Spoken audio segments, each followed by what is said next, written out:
पत्ती नहीं है।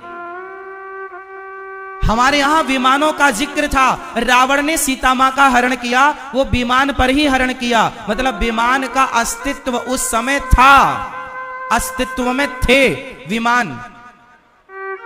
हमारे वैदिक काल में विमानों का उल्लेख है, मतलब अस्तित्व में थे इसलिए तो उल्लेख है।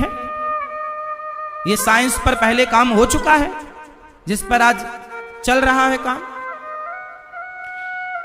करदम जी महाराज भगवान के प्रेम में डूबे, उन्होंने गृहस्थी बसाई। करदम जी की गृहस्थी में पत्नी की एंट्री हुई, माता देवहूति आई, विवाह हुआ और प्रेम से करदम जी अपनी गृहस्थी में रहने लगे। अच्छा, 4 आश्रम होते हैं, ब्रह्मचर्य, गृहस्थ, वानप्रस्थ और सन्यास। इन चारों आश्रमों में सबसे श्रेष्ठ आश्रम कौन सा है?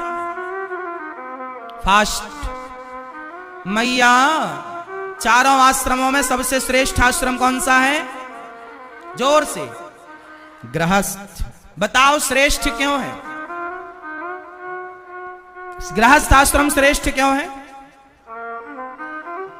क्योंकि गृहस्थ आश्रम के यहां सन्यासी भिक्षा लेने आता है, गृहस्थ आश्रम के यहां ब्रह्मचारी भिक्षा लेने आता है, गृहस्थ आश्रम से ही, गृहस्थ आश्रमों में ही ध्रुव प्रहलाद का जन्म होता है और गृहस्थ आश्रम में ही राम और कृष्ण का जन्म होता है। इसलिए गृहस्थ आश्रम वो है जिसने भक्त और भगवान दोनों को जन्म दिया, दोनों को प्रकट किया। भय प्रकट कृपाला दीन दयाला कौशल्या हितकारी। ये गृहस्थ आश्रम है साहब, सबसे श्रेष्ठ आश्रम। गृहस्थ आश्रम कैसा हो? सत्य के राह पर चलने वाला हो। हम भूखे मर जाएंगे, झूठ नहीं बोलेंगे। झूठ क्यों बोलना है? मरेंगे और क्या होगा? झूठ नहीं बोलेंगे। छल, कपट, निंदा, चुगली ना। पहले के जमाने में गृहस्थ लोगों के घर साधु भिक्षा मांगने आता था। आजकल गृहस्थों के घर भिक्षा मांगने नहीं आता कोई। आता है? क्यों जी, आप लोगों के घर कोई भिक्षा मांगने आता है अब? हां, यदि कोई आता है तो आप भाग्यशाली हैं, वरना आजकल भगवान राम पढ़ने गए थे तो सांदीपनी जी के यहां भिक्षा मांगने नगर में जाया करते थे। भगवान कृष्ण पढ़ने गए सांदीपनी जी के यहां तो भिक्षा मांगने जाते। भगवान राम पढ़ने गए वशिष्ठ जी के यहां तो राम जी भिक्षा मांगने जाते। भिक्षा मांगना ये परंपरा थी हमारे यहां।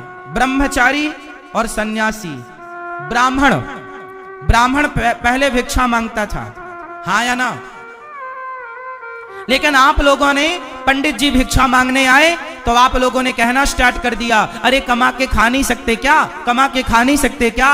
अरे भैया, ब्राह्मण, भिक्षा मांगने वाला ब्राह्मण ही श्रेष्ठ ब्राह्मण होता है। बहुत अच्छा ब्राह्मण है, कैसे पता लगेगा? बोले जो बहुत अच्छा ब्राह्मण होगा वो भिक्षाटन जरूर करेगा।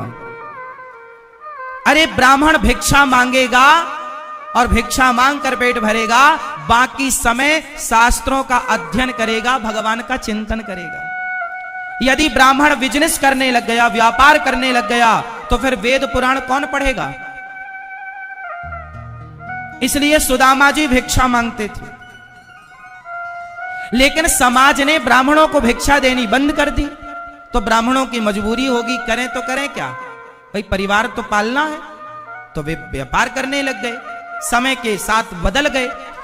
आज आप ये मान लो कि कोई आपसे भिक्षा मांगे तो अपनी खुश नसीबी समझना। भिक्षा लेने वाला हमसे भिक्षा नहीं लेता, बल्कि भिक्षा के रूप में हमसे धन लेकर, अन्न लेकर हमारा अन्न धन शुद्ध कर देता है वो।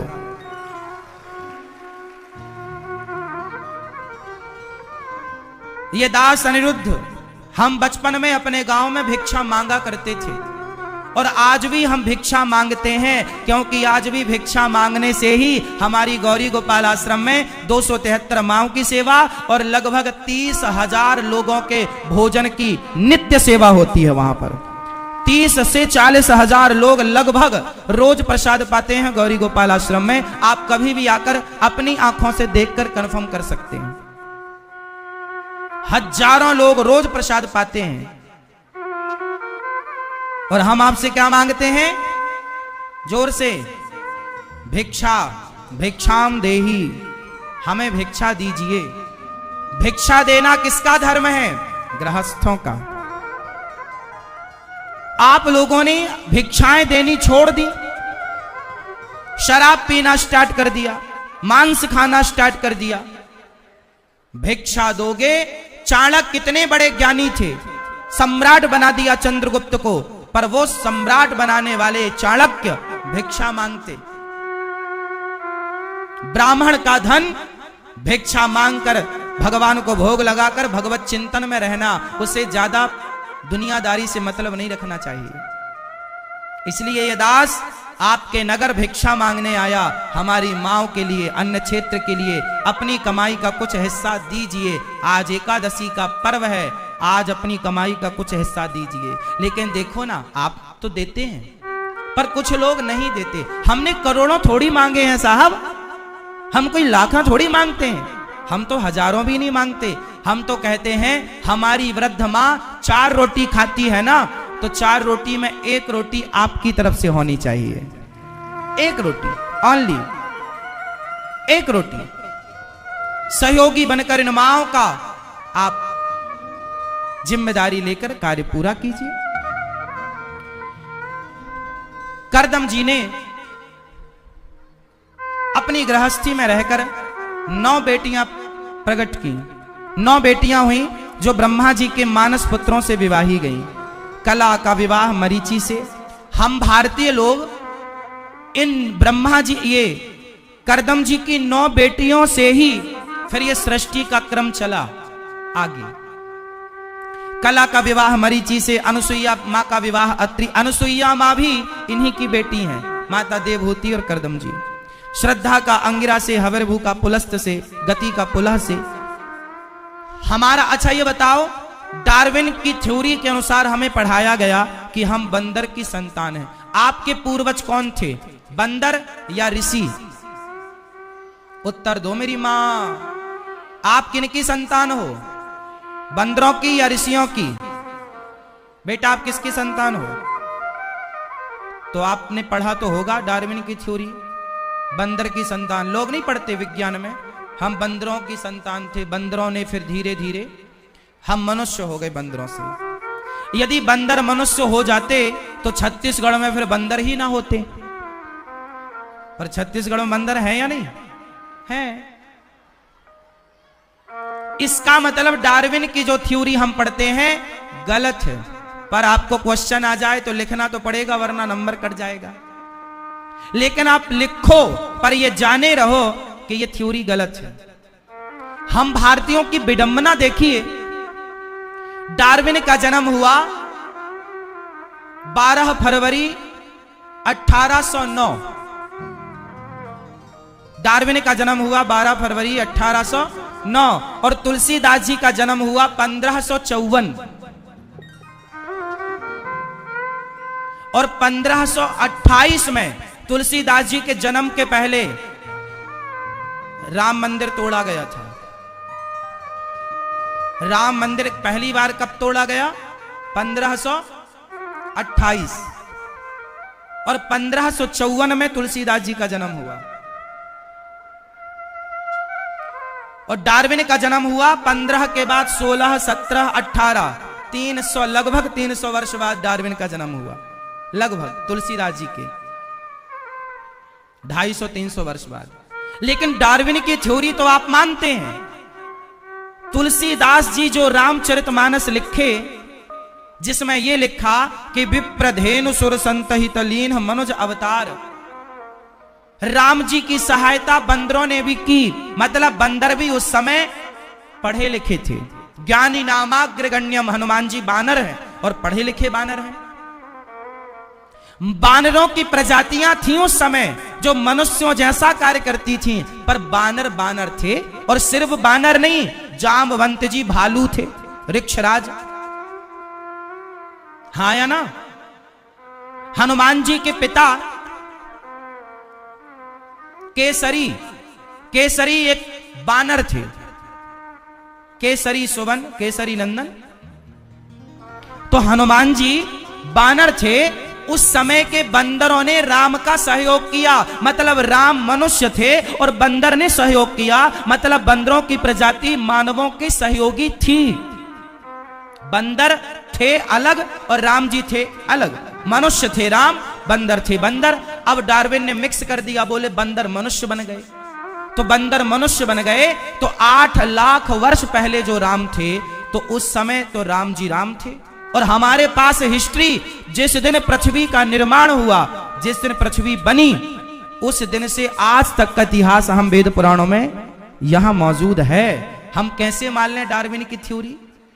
हमारे भारत में गोत्र होता है, आपका गोत्र जरूर होगा। आपका गोत्र क्या है? ये भैया चश्मा वाले, क्या गोत्र है आपका? नहीं पता? कैसे हो तुम? तुम डार्विनी वाले हो फिर, बंदर की औलाद। सुनो, हम सबका गोत्र होता है। अपने माँ से पूछना, अपने पिता से पूछना, और ये पूछ के याद रखना, आपका पासवर्ड है गोत्र। तुम्हारे यहां पंडित जी कोई पूजा कराते हैं तो पहले गोत्र होता है, नाम गोत्र। उस गोत्र के बिना आप कोई पिंडदान नहीं कर सकते, कोई श्राद्ध की क्रिया नहीं कर सकते। इसलिए आप सभी लोग अपने बाप दादों से अपना गोत्र पूछ के याद करके रखिएगा। हमारा गोत्र है शांडिल्य गोत्र। आपका किसी का भरद्वाज होगा, किसी का वशिष्ठ होगा, किसी का गौतम होगा, किसी का गर्ग होगा, किसी का वशिष्ठ होगा। आपका जो गोत्र है, आप उन ऋषि की संतान हैं, ना कि बंदर की। अपने बारे में जानो।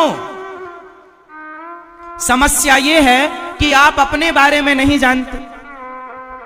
जब अपने बारे में जानते नहीं हो तो औरों को जनाओगे क्या? इसलिए तो छत्तीसगढ़ में गांव के गांव हिंदुओं के क्रिश्चियनों ने बरगला करके हिंदुओं के गांव को क्रिश्चियन धर्म में परिवर्तन कर दिया। धर्म परिवर्तन हो गया। क्यों? क्योंकि आप लोगों को अपने धर्म के लिए बिल्कुल भी फुर्सत नहीं है। छत्तीसगढ़ वासियों, आपका छत्तीसगढ़ पूरा गांव का गांव परिवर्तन हो रहा है, धर्म परिवर्तन हो रहा है, और आप तमाशा देख रहे हो, चुपचाप बैठे। धर्म के लिए जीना सीखो। हम किसी मुसलमान से ये नहीं कहते कि तुम हमारा धर्म स्वीकार कर लो, हम किसी क्रिश्चियन से ये नहीं कहते तुम हमारा धर्म स्वीकार कर लो, लेकिन हम सनातनियों का ये धर्म है कि जो हमारा सनातनी है वो अपने धर्म में ही रहे, वो हमारे जीते जी अपना धर्म छोड़ के अन्य किसी धर्मों में ना जाए। स्वधर्मे निधनम श्रेयः पर धर्मो भयावह। स्वयं के धर्म में रहकर मर जाना श्रेष्ठ है, पर अपने धर्म का त्याग करना श्रेष्ठ नहीं है। आज बताओ, छत्तीसगढ़ में गांव के गांव परिवर्तित हो गए या नहीं? ये बात सही है या गलत है? उत्तर दो। तो आप लोग क्या कर रहे थे? खूब लड़ी मर्दानी वो तो सिंहासन हिल उठे, राजवंशों ने भ्रकुटी तानी थी, बूढ़े भारत में भी आई फिर से नई जवानी थी। खूब लड़ी मर्दानी वो तो, एक बात बताओ कि बूढ़े भारत में भी आई फिर से नई जवानी थी, खूब लड़ी मर्दानी। मर्दों की तरह जब झांसी की रानी लड़ रही थी तो झांसी के मर्दों से सवाल तो बनता है कि जब तुम्हारे घर की बहन बेटियां मर्दों की तरह लड़ रही थी तब तुम मर्द कहां थे? तुम मर्दों के रहते लड़कियों को क्यों लड़ना पड़ा? क्या यह सवाल नहीं पूछा जाएगा? छत्तीसगढ़ में गांव के गांव जब हिंदुओं के परिवर्तन हो जाएंगे या हो रहे हैं तो छत्तीसगढ़ के सनातनियों से यह सवाल पूछा जाएगा कि जब तुम्हारे राज्य में धर्म परिवर्तन हो रहा था तब तुम कहां थे? छत्तीसगढ़ वासी तुम कहां थे? तुमने क्यों नहीं रक्षा की उन गांव के लोगों की?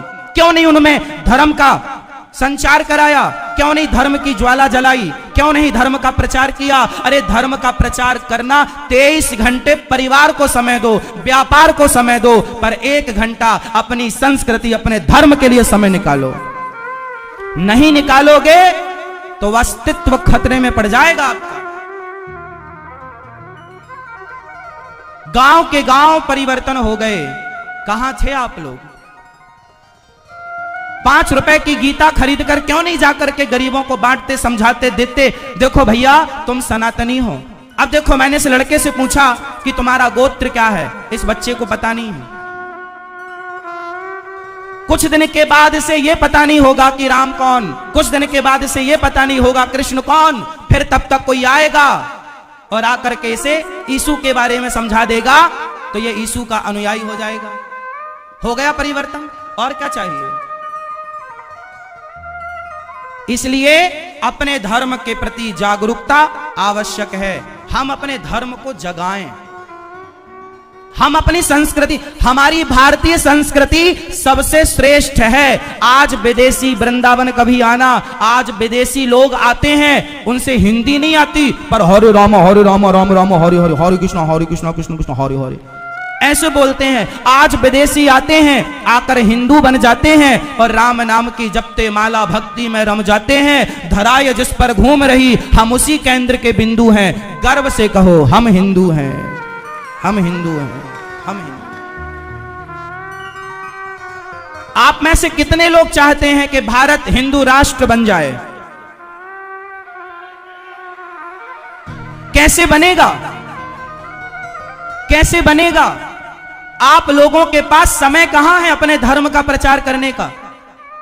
ना तो आप तिलक लगाते, ना तो आप शिखा रखते, ना तो आप भगवान हाय हेलो अरे राम राम बोलो, जय श्रीमन नारायण बोलो, जय श्री कृष्णा बोलो, जब आपस में मिलो तो राम राम बोलो, जय श्रीमन नारायण बोलो। ना तो आप तिलक लगाते, ना तो आप शिखा रखते, ना तो आप धोती कुर्ता पहनते। भारत का पहनावा धोती कुर्ता है या पैंट शर्ट है? जोर से, संडे के संडे तो कम से कम धोती कुर्ता पहनो, वो परंपराएं बचाओ। मर रही है धोती कुर्ता, ये पैंट तुम्हारा पहनावा नहीं। 7 दिन में 6 दिन ये पहनो तो एक दिन भारतीय पहनावा तो पहनो। माथे पर तिलक लगाओ, तुलसी की माला पहनो, मुंह पर भगवान का नाम रखो और अहिंसा की बात करो, अहिंसा को मानो। सनातन संस्कृति हिंदू राष्ट्र घोषित हो जाएगा, लेकिन आपके माथे पर तिलक नहीं, आपके शिखा नहीं, आपके धोती कुर्ता नहीं। हिंदू का मतलब कागजों में लिखवाना चाहते हो क्या हिंदू राष्ट्र, या चरित्र में लिखवाना चाहते हो? कागजों की डिग्रियां क्या करोगे साहब? बेटे के पास पीएचडी की डिग्री है, पर मां के लिए समय नहीं, मां को गालियां देता है। ऐसे पढ़े लिखे बेटे से वो मां क्या करेगी ऐसे पढ़े लिखे बेटे का?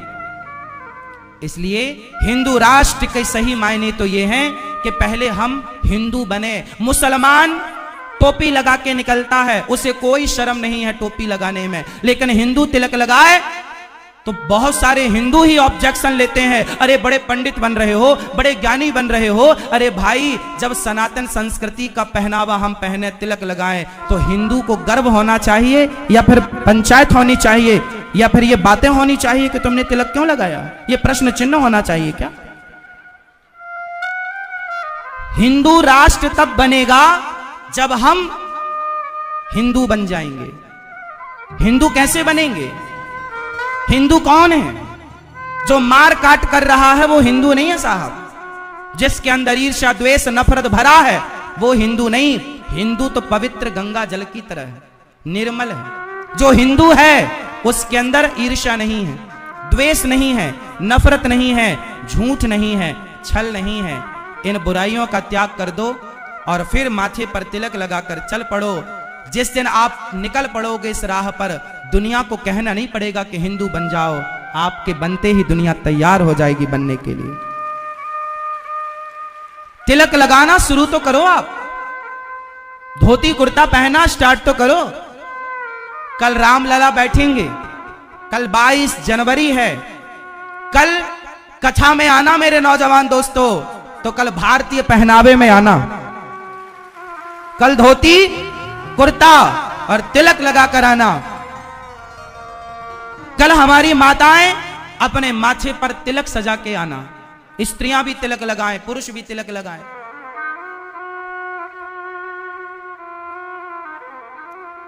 कल हमारे आराध्य आ रहे हैं, मेरी मां। हम अपनी संस्कृति भूलते चले गए।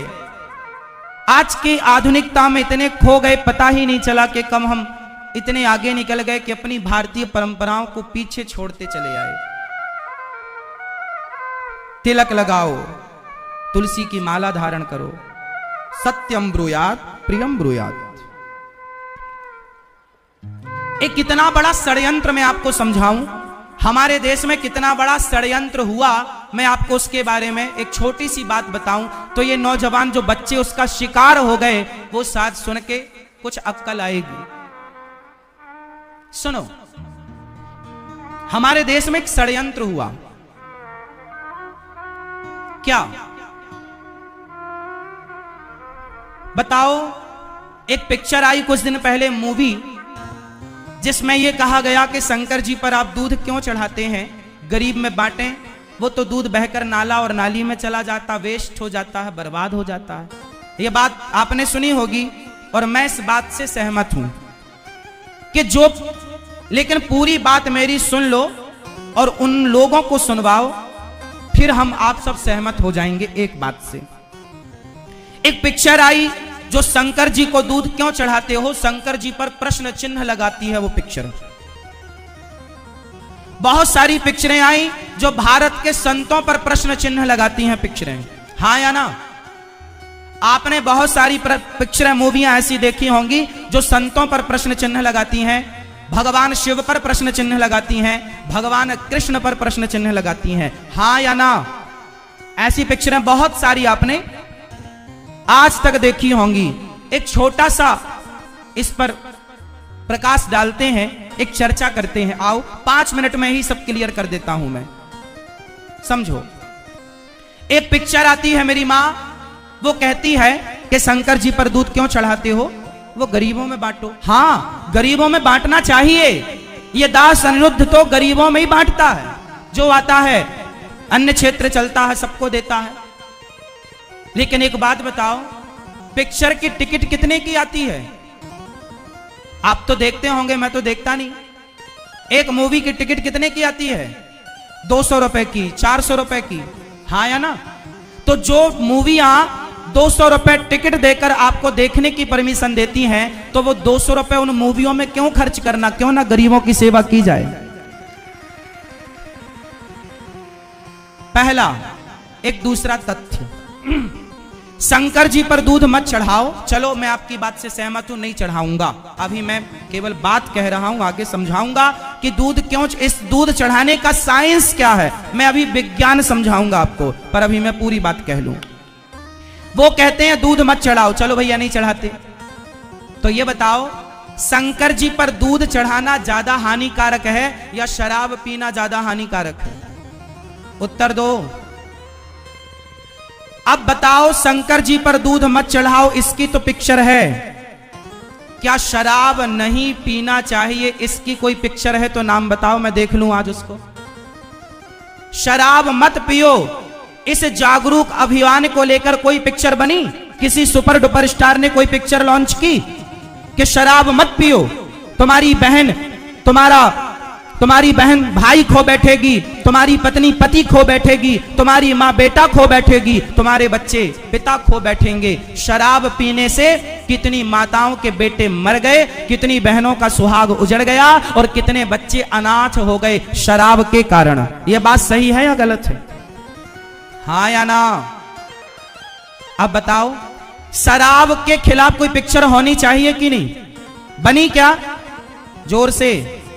क्यों नहीं बनी? क्योंकि जितने सुपर डुपर स्टार हैं ये सब शराब के समर्थक हैं। बड़े बड़े सुपर डुपर स्टार पिक्चर बनाते हैं और शराब को प्रमोट करते हैं, हाँ या ना? ऐसी कोई पिक्चर नहीं होगी शायद जिसमें शराब पीने का सीन ना हो। तो शराब पीने के सीन से वो क्या बताना चाहते हैं? आज के नौजवानों को वो रास्ता भटका ही तो रहे हैं कि तुम शराब पियो। गाने बने कि मुझे पीने का शौक नहीं, पीता हूं गम भुलाने को। तो छत्तीसगढ़ का सोचेगा कि यार गम जाता होगा, थोड़ी हम भी मार लें। एक पैक के चक्कर में उसकी जिंदगी तबाह हो गई, शराबी बन गया। बताओ, ये सुपर डुपर स्टार लोग शराब का प्रचार करते हैं या नहीं? ये बात सही है या झूठी है? जोर से और जोर से।